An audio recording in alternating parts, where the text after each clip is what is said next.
An unknown wreck recently dived off Hatteras Inlet, North Carolina has been tentatively identified as a former U.S. Navy 1466 class LCU.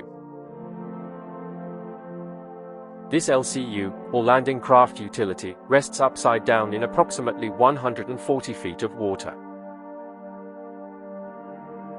This class of LCU was built after World War II, and were 115 feet in length, 34 feet in breadth, and powered by 3 diesel engines turning 3 screws.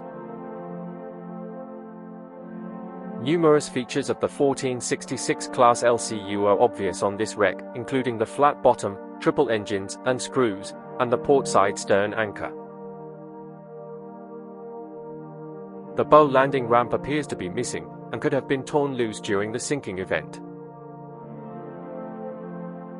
While the circumstances of the loss of this particular LCU has still not been ascertained, it is worth noting that several of these surplus LCUs were used by the North Carolina ferry system in the late 1950s and early 1960s.